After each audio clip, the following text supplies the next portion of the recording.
불안하지 않은 날들을 위해 누구나 살면서 순조롭지 못한 시기가 있다. 학생 때는 시험 점수가 낮아 괴로워하기도 하고 입사 후에는 승진이 되지 않거나 자신의 기량을 발휘할 수 없어 답답해하기도 한다. 그런데 왜 어떤 사람들은 마냥 불행해 보이고 어떤 사람들은 운이 좋은 것처럼 보일까? 중요한 것은 종종 찾아오는 시련이나 좌절을 과연 어떤 태도로 마주하는가이다. 자신이 무엇을 얻었는지, 어떤 손해를 입었는지에만 치중한다면 왜 이 좋은 기회를 놓쳤는지 답답해하면서 불행해할 수밖에 없다. 반대로 자신의 본분을 다하고 일확천금의 기회에 매달리지 않으며 본인의 인생에 깜짝 선물이 끊이지 않는다고 생각하면 스스로 운이 좋다고 여기게 된다. 나는 지금은 여러 상황을 담담히 받아들이며 순리를 거스르지 않는 삶을 살고 있지만 어린 시절엔 긴장한 채 하루하루를 사는 아이였다. 초등학교 1학년 때는 저녁 8시에 잠자리에 들지 않으면 다음날 학교에 늦을까봐 바짝 긴장했고 비둘기가 질병을 옮길 수 있다는 뉴스를 본 후에는 비둘기만 보면 멀리 도망가기에 바빴다. 너무 많은 일을 지나치게 따지고 들면서 내가 무엇을 얻고 무엇을 잃는지에 집착해 불안한 하루를 살았다. 노력이 성공으로 이어지는가는 인연에 달려 있다. 무언가를 얻었다고 해서 반드시 좋은 것도 아니고 얻지 못했다고 해서 꼭 안 좋으리란 법도 없다. 어둠과 이름에 너무 신경 쓰면 불안만 가중되어 전혀 도움이 되지 않는다. 하지만 어둠과 이름을 담담하게 보는 것이 그리 쉬운 일은 아니다. 사회에 존재하는 수많은 규칙, 눈에 보이지 않는 관행은 모두 얻는 것과 잃는 것에 관련되어 있기 때문이다. 우리는 이 얻고 잃음을 중시하는 제도에 갇혀 있다. 나는 이제서야 이치를 깨달았다. 하지만 만약 누군가 나보다 더 젊을 때의 이치를 받아들인다면 인생에 더 많은 변화가 일어나지 않을까 기대하며 나의 인생 경험과 대중심리학 분야의 성과를 정리했다. 여러분의 인생 단계는 각자 다르겠지만 이 책의 도움을 받고 조금이라도 일찍 불안하지 않은 삶을 시작하길 바란다. 저자 황양민 헤르만 헤세 잠자리에 들기 전 하루를 검토하라. 양심과 성실이라는 점에서 기뻐할 만한 일이 있었는지를, 불안과 회한처럼 무기력한 것은 아니었는지를, 사랑하는 사람의 이름을 부르라. 증오와 부정을 고요히 고백하라. 모든 악한 것의 중심에서 부끄러워하라. 어떤 그림자도 침상까지 가져가는 일이 없도록 하라. 모든 근심을 마음에서 제거해버려라. 영혼이 오래 편안하도록 하라. 감정 불안. 감정은 왜 불안에 영향을 줄까? 선택의 불안. 크고 작은 선택 앞에서 늘 후회하는가? 성장의 불안. 내 삶의 주인공으로 살고 있는가? 직업의 불안. 직장에서의 불안은 어떻게 이겨내는가? 관계의 불안. 나는 왜 인간관계가 불편한가? 감정의 불안. 감정은 왜 불안에 영향을 줄까? 불안과 감정은 전혀 다른 문제일까? 불안은 감정과 밀접한 관계가 있다. 즐거운 사람은 불안한 상태에 잘 빠지지 않지만 괴로운 사람은 쉽게 불안해진다. 감정은 왜 불안에 영향을 줄까? 당신의 불안 수준은 적정 불안인가? 문제를 하나 내겠다. 불안은 과연 쓸모있는 감정일까? 대부분은 이렇게 답할 것이다. 당연히 쓸모없죠. 불안하면 잘 먹지도 자지도 못하고 내내 걱정만 하잖아요. 가능한 가능하다면 영원히 불안 없이 살면 좋겠어요. 맞다. 불안은 견디기 쉬운 감정이 아니다. 하지만 틀렸다. 불안은 전혀 쓸모가 없는 감정이 아니기 때문이다. 인류가 진화할 때 불안은 기본적인 감정 중 하나로서 긍정적인 영향과 부정적인 영향을 미쳤다. 무엇보다 불안의 긍정적인 요소는 활용하고 쓸모없는 불안은 관리하여 부정적인 영향을 피하는 것이 좋다. 먼저 불안의 장점은 무엇이고 어떤 역할을 하는지 살펴보자. 불안은 인류를 보호하는 안전기제로서 인류가 진화하는 수백만 년 동안 인류와 공존했다. 어떻게 보면 우린 불안이 필요하다. 철학자 마틴 하이데거는 이렇게 말했다. 이 세상에서 생존하기 위해 우리는 불안해야 한다. 마틴 하이데거는 매일 아침 일어나 아이를 학교에 보내고 출근하고 회사 동료들과 소통하는 등의 일들이 우리의 모든 시간과 에너지를 점거한다고 여겼다. 그는 이 점거를 함락이라고 표현한다. 간단히 말해서 사람들은 정신없이 하루를 보내느라 삶의 진정한 의미를 찾는 일을 소홀히 하거나 멈춘다. 그런데 불안이라는 감정이 생기면 그때서야 우리는 자아를 감지하고 과거를 다시 한번 돌이켜 생각해보게 된다. 마틴 하이데거가 말한 함락을 심리학 용어로 바꿔 표현하면 가장 익숙하고 편안하게 머무를 수 있는 곳, 안전지대이다.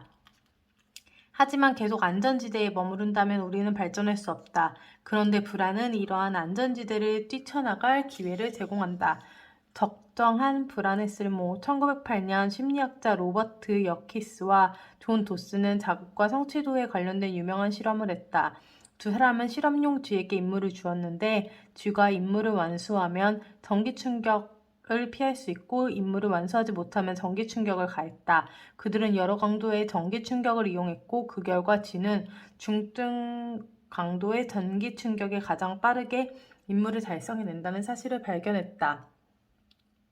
실험이 끝난 후 두 연구자는 거꾸로 된 U자형 곡선으로 자극과 성취도 간의 관계를 나타냈다. 그 후 거꾸로 된 U자형 곡선은 사람들의 스트레스, 불안 등 관련 분야에 대거 활용되었다. 위의 실험처럼 불안과 성취도는 밀접한 관계가 있다. 불안의 정도가 낮으면 성취도도 낮았다. 이건 이해하기 쉽다. 곧 시험이지만 전혀 긴장하지 않는다면 시험을 잘 보지 못할 것이다. 반대로 스트레스와 불안의 정도가 높으면 성취도도 점점 높아졌고 불안이 특정 수준에 이르면 최고의 성적을 낼 수 있었다. 이 역시 이해하기 어렵지 않았다. 스트레스를 어느 정도 받으면 시험을 열심히 준비할 것이다. 적절한 수준의 스트레스는 더 우수한 성과를 달성하는 효과를 낳는다. 하지만 불안이 적정 수준을 넘어서면 스트레스가 과도하여 성취도가 낮아진다. 즉 과도한 불안을 느끼면 사람은 심리적으로 위축되고 두려움이 쌓인다. 연구자들은 최고의 성과를 불러일으킬 수 있는 수준의 불안을 적정 불안이라고 정의했다. 그것은 건설적이고 창의력을 자극하는 불편함으로 작용한다. 위의 그림에서 보듯이 적정한 불안은 안전지대를 벗어나 미래를 준비하도록 도와준다. 하지만 과도하고 무익한 불안과 스트레스는 경계해야 한다.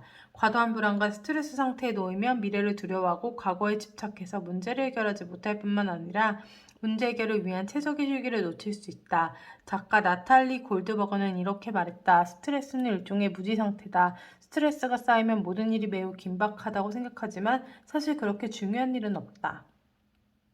쓸모없는 불안을 효과적으로 관리하는 방법은 무엇일까? 감정의 재해석과 생각의 전환이라는 두 방법을 소개하고자 한다. 방법 1. 감정의 재해석. 쓸데없는 불안은 출구를 찾을 수 없는 거대한 감옥과 같다. 맹목적인 불안 상태를 벗어나고 싶다면 불안 너머에 있는 정보를 해석하고 현재의 문제를 구체화하여 무엇에 갇혀 있는지 정확히 알아야 한다.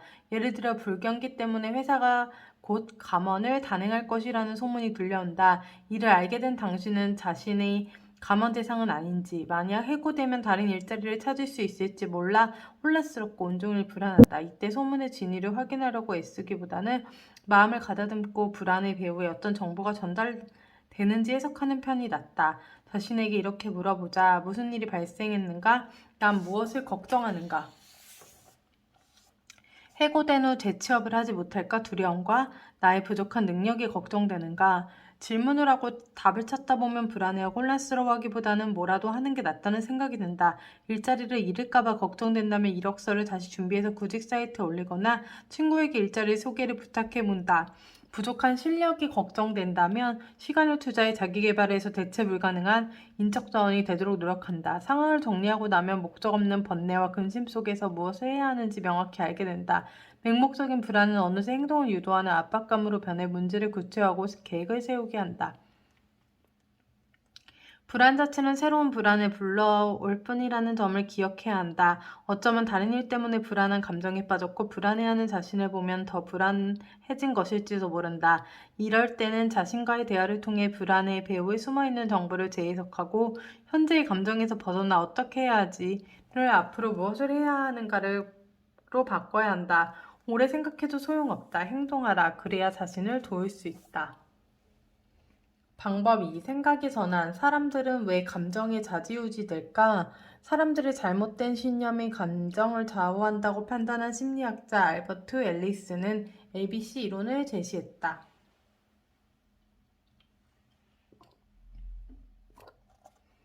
A. 일상에서 갑자기 일어나는 일이나 마주친 사람, 즉 돌발 사건이다.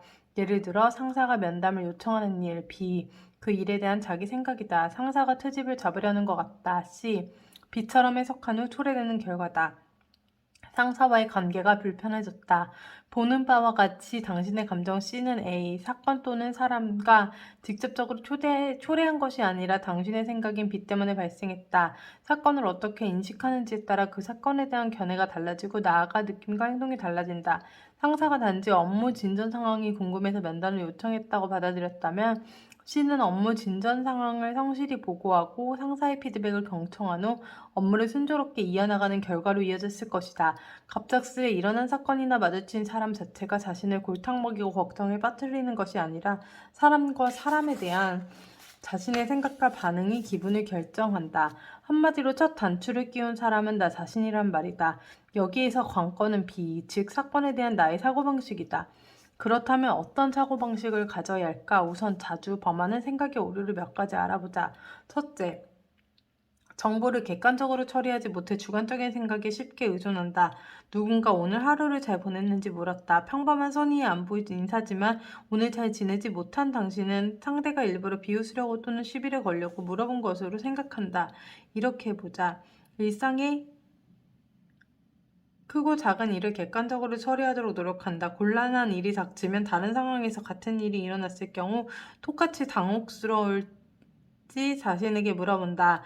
자신에게 일어난 일을 친구와 공유하는 것도 좋은 방법이다.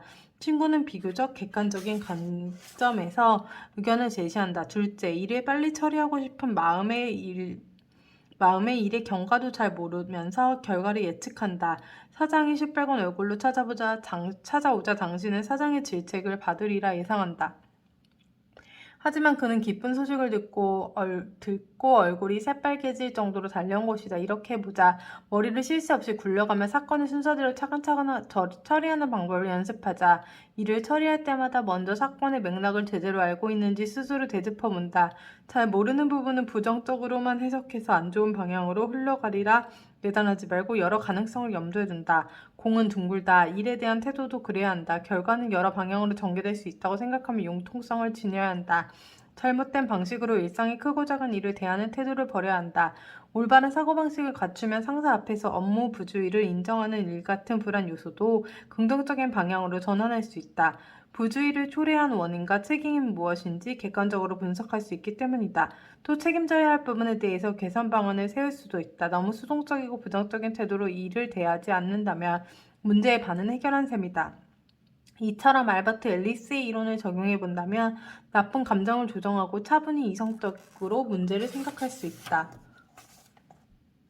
쓸모없는 심리학 산책. 미국 임상심리사 알버트 앨리스가 창안한 ABC 이론은 그의 합리적 정서 행동치료의 핵심 요소이다. 젊은 시절 수줍음을 많이 탔던 알버트 앨리스는 자신의 성격을 바꾸기 위해 한 달 동안 공원에서 마주치는 모든 여성과 일부러 대화를 나누며 그들을 초대하고자 했다. 하지만 100명이 넘는 여성들 중에서 단 한 사람만 않았지만 알버트 앨리스의 초대에 가겠다고 대답했다. 그리고 그마저도 그를 바람맞췄다. 하지만 알버트 앨리스는 더는 수줍음을 타지 않았고 타인의 거절을 두려워하지 않게 되었다.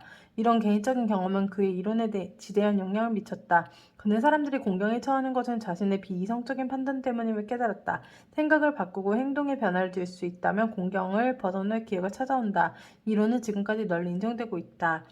기본 감정 중 하나인 불안 자체는 좋은 것이다. 적정 수준의 불안은 우수한 성과를 유도하지만 쓸모없는 불안은 효과적으로 관리해야 한다. 이 장에서는 쓸모없는 불안에 벗어나는 방법을 함께 생각해 보았다. 불안에 배후 있는 정보를 재해석하며 인지를 바꾸고 비이성적인 잘못된 생각을 배제해야 한다. 요컨대 불안도 영향이 될 수 있다. 관건은 불안을 지배하고 관리하는 방법을 배워야 한다는 것이다. 기억하자. 우리 마음속의 야수는 허락 없이 날카로운 이빨을 드러내지 않는다. 생각해 보기. 평소 어떤 방식으로 불안에서 벗어나나요?